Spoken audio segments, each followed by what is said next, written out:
नमस्कार दोस्तों, स्वागत है आपका आज के हमारे इस वीडियो में। जैसा कि पहले मैंने नॉर्थ सेट की प्रिपरेशन के रिगार्डिंग अपनी स्ट्रेटेजी का एक वीडियो बनाया था, आज ये सेकंड वीडियो होने वाला है आपका नॉर्थ सेट के रिगार्डिंग। आज की इस वीडियो में हम ये बात करेंगे कि कौन से ऐसे फैक्टर है जो रियल में चैलेंज करते हैं हमारी प्रिपरेशन को। देखिए, आपने पूरे यूट्यूब पे बहुत ही सारे लोगों की कहानियाँ पढ़ी, बहुत ही सारे लोगों ने अपने स्ट्रेटेजी को शेयर किया, बताया कि उन्होंने ऐसे प्रिपरेशन की, उन्होंने ऐसे प्रिपरेशन की। लेकिन मेरा मानना ये है कि हमेशा इंडिविजुअल सर्कमस्टांसेस चेंज होते रहते हैं, हर किसी की सिचुएशंस वैसी नहीं होती है। लाइक कि बोला जाए तो आज जो बेसिक से स्टार्ट कर रहा है बंदा, हो सकता है कि कोई एक तीसरा पर्सन हो जो मीडियम से चालू करे, हो सकता है एक दूसरा पर्सन हो जिसको अच्छा खासा आता हो। तो प्रिपरेशन कहाँ से स्टार्ट करनी है, या फिर मेन हमारा मोटो क्या होना चाहिए, या फिर मेन हमें किस पे काम करना है, या फिर ये बात करी जाए कि हाँ कौन कौन सी प्रॉब्लम्स है ऐसी जो हमारी चैलेंज कर सकते हैं। जस्ट लाइक आप समझिए कि आप प्रिपरेशन करते हो, उस टाइम पे 100 तरह की दिक्कत आपके दिमाग में हो सकती है। हो सकता है कॉलेज को लेकर हो सकता है आपका बेसिक क्लियर नहीं हो सकता हो आपकी फैमिली में कोई प्रॉब्लम्स हो, या फिर हो सकता है आप कॉलेज का असाइनमेंट या फिर बाहर का कोई ऐसा काम कर रहे हो जिसकी वजह से आप अपनी पढ़ाई से डिस्ट्रैक्ट हो रहे हो, और उसके बाद भी आप पढ़ भी रहे हो, लेकिन फिर भी एक हो सकता है कि आपका तरीका सही नहीं है।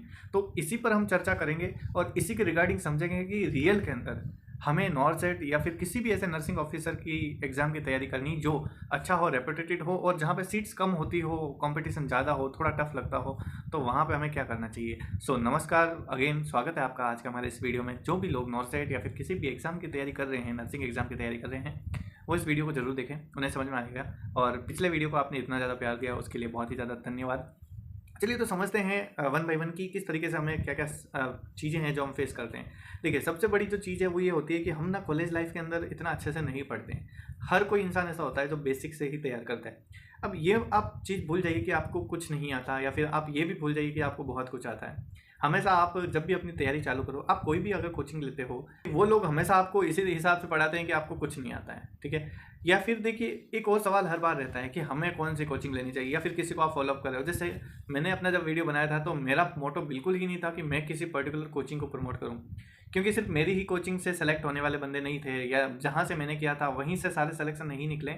सिलेक्शन हर कोचिंग से आते हैं, हर कोचिंग से आते हैं, यानी कि ओवरऑल क्वालिटी है वो कोचिंग के साथ साथ बच्चों में भी होती है, और वो बच्चों के अंदर होती है उस डायरेक्शन की, वो डायरेक्शन जिस पे वो चलते हैं नॉर्थ सेट के लिए। डायरेक्शन की बात करें तो कैसे, जस्ट लाइक कुछ गुड डिसीजन, जस्ट लाइक कुछ बैड डिसीजन। बैड डिसीजन हो सकते हैं जैसे कि शुरू से ही बस एक सॉल्व पेपर के भरोसे रहना, अपने आप को कभी एक्सप्लोर ही ना करना। एक चीज़ जैसे हमेशा मैंने फील की है कि आपका गेस्चर पोस्चर बहुत ही ज़्यादा इंपॉर्टेंट है। जस्ट लाइक नर्सिंग फील्ड के अंदर हमने देखा है, मैंने फील किया है, एक कॉन्फिडेंस लेवल, एक लो कॉन्फिडेंस लेवल बजाय दूसरे प्रोफेशन के लोगों के मामले में। जस्ट लाइक आप क्लिनिकल ड्यूटीज़ में जा रहे हो, या फिर प्राइवेट हॉस्पिटल के अंदर या प्राइवेट कॉलेज के अंदर पढ़ रहे हो, तो आप अपने आप को पहले से ही एक रेटिंग दे देते हो कि हाँ हम प्राइवेट कॉलेज से हैं, या फिर हमें कुछ नहीं आता, या हमारे हॉस्पिटल ड्यूटीज़ नहीं लगती है।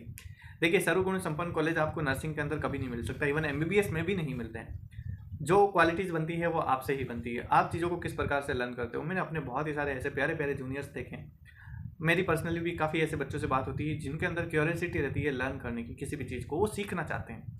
अगर कोई चीज़ नहीं है उसको दूसरे तरीके से सीखना सीखो, उसको कैसे करना है सीखो। मैं ये मानता हूँ कि अगर आप एक तिकड़म इंसान हो, तिकड़म इंसान का मतलब जो ज़्यादा किसी एक रिसोर्सेज के भरोसे नहीं है, जो किसी काम को अलग अलग तरीके से करना जानता है, तो ज़्यादा बेटर होगा आपके लिए कि हाँ आप कर सको। एक और सवाल जैसे रहता है कि हम ना तो कंटिन्यूसली बैठ के ज़्यादा पढ़ सकते हैं, या फिर आप सभी के दिमाग में यही रहता होगा कि जितने भी सिलेक्शन लेने वाले बंदे हैं, क्या वो दिन रात मेहनत करते थे, दिन रात पढ़ते थे, उन्होंने भाई कुछ खाना पीना सब छोड़ दिया। ऐसा नहीं होता, ऐसा नहीं होता, बिल्कुल नहीं होता। मेरी प्रिपरेशन में तो ऐसा बिल्कुल नहीं था। मैं आप ही लोगों में से निकला हुआ हूँ, एक मोस्ट डिस्ट्रैक्टेबल इंसान था जिसको हर एक घंटे में उठ के जाने की कहीं आदत थी, चाय पीने की आदत थी, या क्लासरूम के अंदर कमेंट्स करने की आदत थी। तो मैं यही बोलूँगा कि ये सब चीज़ें मैटर नहीं करती। आप अपने दिमाग में परसेप्शन कभी मत बनाना कि आप ये काम करोगे तो आप फेल हो जाओगे, आप नहीं पढ़ोगे तो फेल हो जाओगे, है ना। जस्ट लाइक आप कम पढ़ोगे चल जाएगा, लेकिन अपने दिमाग को इतना एनर्जाइज करके रखना कि हाँ आप जो पढ़ रहे हो वो अच्छे से पढ़ रहे हो और उसको एक सही डायरेक्शन दोगे। जस्ट लाइक ऐसा होता है ना कि बूंद बूंद से घड़ा भरता है, वो बूंद बूंद घड़ा तब भरेगा जब वो बूंद आप रिजर्व करके रखोगे, तब नहीं भरेगा अगर आपने उस बूंद को भाप बना के उड़ा दिया है। भाप बना के उड़ा दिया मतलब आपने कुछ पढ़ा है तो उसको यार एटलीस्ट रिजर्व करो ना, उसको इम्प्लीमेंट करना सीखो, या फिर वो चीज़ जो आपने नॉलेज गेन किया है उसको एक्सेप्ट करो कि हाँ ये चीज़ ऐसे होती है, हम आगे भी ध्यान रखेंगे, या फिर ये चीज़ ऐसे होती है, हमें इस तरीके से इसको याद रखना है। तो उससे क्या होगा कि वो बूंद बूंद बन के घड़ा बन जाएगा, ठीक है। लेकिन अगर आप बूंद बूंद से भाप वो बना दोगे कि हाँ भैया इस कान से निकाला, इस कान से सुना, ऐसे कुछ करोगे, तो फिर आप उस चीज़ को कभी लर्न भी नहीं कर पाओगे, ना कभी आपका घड़ा भर पाएगा। तो इस तरीके से है। अब दूसरी चीज़ ये है कि भाई कुछ बच्चे 80-20 करते रहेंगे। हाँ आई नो एक बैड चीज़ है, बॉयज़ के लिए बहुत ही ज़्यादा कंपटीशन है, लेकिन तुम क्या कर सकते हो?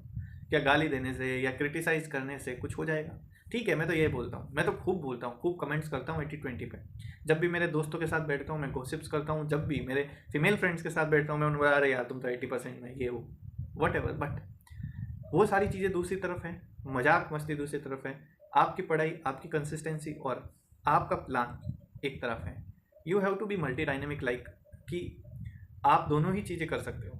लाइक आप जोक्स भी कर सकते हो, आप दोनों ही चीज़, आप सीरियस होकर अपने दिमाग को सीरियस होकर अपनी पढ़ाई के लिए भी लगा सकते हो। वैसे देखिए ऐसा कभी नहीं होता कि आप एक और चीज़ मैं शेयर करना चाहूँगा, कभी भी आप ये सोच के मत पढ़ना कि मुझे पर्टिकुलर इस एग्ज़ाम के लिए सेलेक्ट होना है इसलिए मैं पढ़ रहा हूँ, या मुझे ये चाहिए इसलिए मैं पढ़ रहा हूँ। क्योंकि यहाँ ना एक रूल है दुनिया का, जो चीज़ आपको चाहिए वो नहीं मिलेगी, उसके अलावा सब मिल जाएगा। इसलिए हमेशा किसी भी एग्ज़ाम को ये समझ के पढ़ना, ये तो नहीं चाहिए बस पढ़ रहे हैं, ठीक है, बस पढ़ रहे हैं कि कोई निकल जाए भाई, कुछ हो जाए, बस पढ़ रहे हैं, नॉलेज के लिए पढ़ रहे हैं, बस पढ़ रहे हैं ताकि नर्सिंग अच्छा हो। बताओ मत अपने आप को, ऊपर वाले को, कि भाई मेरे को नॉर्थ साइड के लिए पढ़ना है, नॉर्थ साइड में नहीं हुआ या फिर किसी एग्ज़ाम में नहीं हुआ तो सब बर्बाद हो जाएगा। वैसे कोई बड़ी चीज़ नहीं है नॉर्थ साइड, ठीक है। सब ने परसेप्शन बना दिए कि आप एम्स नर्सिंग ऑफिसर बन जाओगे तो इससे बड़ा कुछ नहीं होगा, कोचिंग्स वालों ने हवा बना दी, इतनी सैलरी ये वो। देखिए बहुत ही सारे ऐसे एम्स के अंदर भी नर्सिंग ऑफिसर्स होंगे जो अपनी लाइफ से खुश नहीं है ना। मैंने देखा है बहुत लोगों को अपनी लाइफ से खुश नहीं है, जस्ट लाइक उनका क्या शेड्यूल है, उनको क्या चाहिए था, क्या मिल रहा है, जस्ट लाइक उन्होंने अपनी लाइफ को किस तरीके से एक्सपेक्टेशंस की थी वो सब उन्हें नहीं मिल रहा। तो देन वो लोग अब ऐसे हैं कि हाँ ठीक है लग गए तो लग गए, बस एक फाइनेंशियल स्टेबिलिटी लेकिन मेंटल स्टेबिलिटी नहीं है। तो प्लीज़ आप, और मैंने बहुत सारे ऐसे CHO को भी देखा है जो इतना अपनी लाइफ में खुश है, ये हैप्पी, उनकी लाइफ मस्त है, भले थोड़ा पैसा कम है बट मस्त है। इसलिए इस चीज़ को छोड़ देना, लोगों से कम्पीट करना छोड़ देना कि तुम्हें पैसों के मामले में कंपटीशन, पैसे कमाने बिजनेस करो, है ना। लेकिन अगर आप सरकारी नौकरी की तैयारी कर रहे हो तो अपना सुकून ढूंढना, पैसे मत देखना, ठीक है। कि तुम भाई ये वो उसमें लग रहे हो, तुम्हारे दिमाग की लंका लग रखी है, तुम्हारा मन है वो पता नहीं कहाँ भटक रहा है, अपने दिमाग के ऐसे तैसे कर लिए, मेंटल डिप्रेशन में जी रहे हो, खाना पीना सब कुछ एक तरफ है, ये सब नहीं चलेगा। एक किसी नौकरी के लिए इतना कुछ मत करो, बाद में तुम्हें एक टाइम पे ऐसा लगेगा यार ठीक है, नहीं ऐसा नहीं चाहिए हमें। मेंटल पीस बहुत ज़रूरी है, फन बहुत ज़रूरी है। तीसरी चीज़ ना जो मैंने पर्सनली फील की है, तैयारी के दिनों में हमारे सामने ना बहुत ही सारी छोटी छोटी सरकमस्टांसेस आते हैं। जस्ट लाइक आपके फ्रेंड्स के साथ आपका इश्यू हो सकता है, आपके किसी करीबी दोस्त के साथ आपकी लड़ाई हो सकती है, आपकी फैमिली में ऐसी कोई सिचुएशन हो सकती है जिसकी वजह से आपको भाई थोड़े दिन डिस्टर्बेंस झेलना पड़ा हो, है ना। कुछ फैमिली में ऐसी सिचुएशन हो जाती है कई बार कि भाई अपना मेंटल है डिस्ट्रेस हो गया है, या मेंटली हम कुछ सोच नहीं पा रहे हैं कि क्या करना है, या कभी पढ़ने का मन भी नहीं होता, या कभी मन नहीं लगता किसी चीज़ को लेकर के, या कभी हम बहुत ही ज़्यादा ओवरथिंक कर लेते हैं, कभी बहुत ज़्यादा पार्टीज कर लेते हैं। तो मैं ये बोलूँगा कि कभी भी अपना हिसाब कि भाई मेरी नॉर्थ साइड की जर्नी या फिर मेरी आगे एग्ज़ाम की जर्नी है तो इसमें तो ये सब हो गया है, अब मैं कैसे पास होऊंगा, ऐसा कुछ नहीं होता। जितने भी लोग सेलेक्ट हुए हैं उनके साथ भी ऐसा ही हुआ है। हो सकता है भाई किसी की तो पूरी लंका लगी हो लेकिन फिर भी उसने नॉर्थ साइड क्रैक किया। मैं बस एक ही बात बोलूँगा, भाप मत बनने देना, जो भी बूंद बूंद नॉलेज आ रहा है उसको रिजर्व करने की कोशिश करना। रिजर्व करके एक दिन आपके पास इतना ज़रूर हो जाएगा कि एग्ज़ाम क्लियर हो जाएगा। एक और चीज़ है, आप जब प्रिपरेशन करो तो प्लीज़ आप ना भटकते बहुत हो, भटकते इन द सेंस कि कोई आपको क्या कह देगा, कोई आपको क्या कह देगा, कोई आपको क्या, देखिए राइट डायरेक्शन पे जाइए। आप पर्टिकुलर किसी एक पर्सन को आइडियल मान लो या फिर ठीक है जगह जगह से नॉलेज एक्सप्लोर करो, बट प्लीज़ फाइनल डिसीजन अपना लो कि मुझे क्या करना है, मेरे लिए क्या सही है। जैसे जब भी कोचिंग के रिलेटेड मेरे पास कोई क्वेरी आती है तो मैं हर किसी को ये ज़रूर बताता हूँ भाई मैंने ये सब्जेक्ट यहाँ यहाँ से किया है। लेकिन कई बार मैं जब वो पूछता है ना मेरे को कि भाई मुझे कौन सी कोचिंग लेनी चाहिए, तब मैं ना उसे एक सवाल पूछता हूँ कि भैया आप कहाँ से हो, आप कौन से कॉलेज से हो, या फिर आपको कितना क्या आता है ना। जस्ट लाइक जब वो बोलता है कि भाई बेसिक्स क्लियर नहीं है तो मैं उसे पहले वो कोचिंग्स रिकमेंडेड करता हूँ जो मुझे लगता है कि वो बेसिक्स ज़्यादा पढ़ाती है। फिर अगर कोई मुझे एक्स्ट्रा ब्रिलियंट बंदा लगता है जो ठीक है एवरेज है, अबव एवरेज है, तो मैं उसे वो कोचिंग सजेस्ट करता हूँ जो मुझे लगती है हाँ ये ठीक स्टैंडर्ड की है और इसमें ना भाई थोड़े क्रिटिकल क्वेश्चन मिल जाएंगे। दोनों को मैं अलग अलग सलाह दे रहा हूँ बट इसका मतलब ये नहीं है कि मैं उनको गलत बता रहा हूँ, मैं उनको मिसगाइड कर रहा हूँ। इज़ आई थिंक कि कोचिंग्स मायने नहीं रखती है, कोई भी पर्टिकुलर एक कोचिंग मायने नहीं रखती, लेकिन आप जब भी किसी भी कोचिंग को चूज़ करने जाओ, एक बार यूट्यूब पे जाओ, हर एक कोचिंग जो भी आप दिमाग में सोच रहे हो या मैंने बताई है उसके वीडियोज़, उसके टीचर्स को देखो, उनके 2-4 लेक्चर्स लो। क्या तुम्हें रियली लगता है कि उन्होंने जो टॉपिक पढ़ाया है वो तुम्हें समझ में आया? क्या तुम्हें रियली लगता है कि जब तुमने वो 1 घंटे की क्लास ली उसके अंदर तुमने कॉन्स्टेंटली उनको सुना, वर्थ इट लगा? एक ऐसा टीचर होगा भाई ज़रूर जो तुम्हें इंप्रेस कर जाएगा, वो कोचिंग आप ले लेना। बस इतना सिंपल कंसेप्ट है नर्सिंग के अंदर या नॉर्सेट के अंदर कोचिंग लेने का। रीज़न ये है, पढ़ाते सब अच्छा है, सब लोग तुम्हें अच्छा पढ़ाएंगे, बस तुम्हें डिसाइड करना है तुम्हारा आइडियल कौन होगा। क्योंकि तुम्हारा मेंटल लेवल, तुम्हारी मेंटल कैपेसिटी एक जस्ट बात मेरे से तो नहीं पता लगेगी ना। आप मेरे को ये बोलोगे आके कि हम कौन सी कोचिंग ले, तो मुझे तो ये पता नहीं लगेगा कि आपको भाई क्या अच्छा लगता है, ठीक है। बट जो आपको अच्छा लगता है वो आपको पक्का सेलेक्ट करवा देगा। जस्ट लाइक मेरे साथ भी यही था। एट एंड जब मुझे ये लगा, पहले मैं भी बेड़ चाल चलता था, तो मैं एक कोचिंग के पीछे ऐसे था, तो फिर मैंने सोचा कि यार क्यों ना हम 1-2 बार ट्राई लेते हैं, फिर देखते हैं कि मेरा टॉपिक कहाँ से क्लियर हो रहा है। फिर जब मुझे लगा कि हाँ ये वाली कोचिंग ठीक है, then I choose the, then मैंने वहाँ से पढ़ना चालू किया। तीसरी चीज़ कि आप ना अपनी पढ़ाई को इंटरेस्टेड बनाना सीखो। ये बहुत ही ज़्यादा इंपॉर्टेंट है, क्योंकि ना जब हमारे पास सब कुछ खत्म हो जाए, जस्ट लाइक कि फ्रेंड्स वगैरह, बहुत सारी लड़ाइयाँ चल रही है, फैमिली में इश्यूज चल रहे हैं, मेंटल पीस नहीं है, बेसिक्स है वो हमें सीखने हैं, हमें कुछ नहीं आता, तब ना आप पढ़ाई को इंटरेस्टिंग बनाना सीखो, ताकि आप लंबे समय के खिलाड़ी बन सको। ताकि आप पूरे दिन लाइब्रेरी में बैठे हो या रूम पे बैठे हो, आप पढ़ पा रहे हो, आप चलते फिरते पढ़ पा रहे हो। इससे क्या होगा कि दिन में 24 घंटे मिलते हैं, लेकिन 24 घंटे के अंदर ज़्यादातर लोग सिर्फ और सिर्फ 6 से 8 घंटे का कॉन्शियसनेस से पढ़ सकते हैं। लेकिन अगर तुम्हारे अंदर एक मोटिवेशन, एक क्यूरियोसिटी है पढ़ने की, तो हो सकता है तुम 12 घंटे तक खींच सकते हो। और अगर जिस दिन तुमने 12 घंटे तक खींचना चालू कर दिया, तो तुम बूंद बूंद में ही भर रहे हो। अब तुम ऐसे 5-5 ml के डाल रहे हो, है ना, तो 5-5 ml करके डालोगे ना, तो घड़ा जल्दी भरेगा, बूंद बूंद से भी ज़्यादा। क्योंकि बूंद बूंद में तो थोड़ा लॉस भी होगा, लेकिन वो 5-5 ml आएगा, तो जल्दी भरने के चक्कर में आप रिजर्व ज़्यादा कर पाओगे, और उस वजह से आपको ज़्यादा भी याद होगा, है ना, ज़्यादा याद होगा, कंसेप्ट जल्दी क्लियर होंगे, बार बार लिंक होंगे। क्योंकि हम तो सब ह्यूमन के ऊपर पढ़ते हैं, तो जब बार बार वो चीज़ें लिंक होगी तब आपको ज़रूर याद हो जाएगा। तो ये एक सिंपल सा कंसेप्ट है, इसलिए पढ़ाई को इंटरेस्टिंग बनाना सीखो। जैसे जस्ट लाइक मैं इंटरेस्टिंग बनाने के लिए छोटे छोटे स्टिकी पेपर्स लगा देता था, मैं अपने दोस्तों से डिस्कस कर लेता था, उनसे मजाक कर लेता था, उनसे कुछ क्वेश्चन पूछ लेता था। और बहुत ही सारे ऐसे डाउट्स थे जो भाई एक बार जब कोई क्वेश्चन गलत होता था, मैं उसके पीछे पढ़ के देखता था, उसके सारे कंसेप्ट, उसके आगे पीछे की चीज़ें। ये भी बहुत ज़्यादा इंपॉर्टेंट है। तो हमें ना इसी पे ही वर्क करना है। नॉर्सेट या कोई भी एग्ज़ाम टफ़ नहीं है, तब तक टफ़ नहीं है जब तक हम उसको टफ़ बना नहीं देते। लेकिन अगर आपने पहले से ही एक परसेप्शन बना दिया, जैसे मैंने बनाया था जब नॉर्सेट की सीट मैट्रिक्स आई थी, तो रियली मुझे लगा यार इतनी कम सीट्स हैं, ओनली फॉर इंडिया के अंदर 189 बॉयज़ की थी नॉर्सेट से हमने। तो मैंने सोचा कि 189 बच्चे तो यार ऐसे होंगे जो मेरे से ज़्यादा इंटेलिजेंट होंगे ना। इंडिया की बात चल रही है यार, यहाँ हर गली के अंदर बेरोजगार बैठे हैं। और फिर मुझे लगा कि मेरे क्लासमेट्स इतने इंटेलिजेंट है, दूसरे गवर्नमेंट कॉलेज हैं उनमें भी तो इतने इंटेलिजेंट बच्चे होंगे, इतने सारे गवर्नमेंट कॉलेज हैं इंडिया में, इतने सारे बच्चे होंगे। देन एक तरह का डीमोटिवेशन।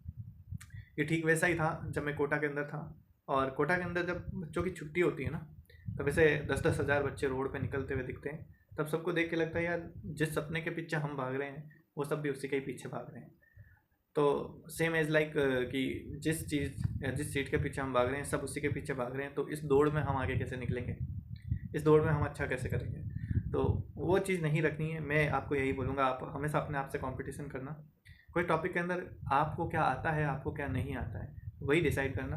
आप कभी ये मत सोचना कि मुझे क्या आता है, दूसरे को क्या नहीं आता है, या दूसरे को क्या आता है, या मुझे क्या नहीं आता है। नहीं, मुझे क्या आता है और मुझे क्या नहीं आता है, बस ये 2 ही क्वेश्चन होने चाहिए। रियली मैं आपको बता रहा हूँ, आपका कंपटीशन उसी जगह ख़त्म हो जाएगा।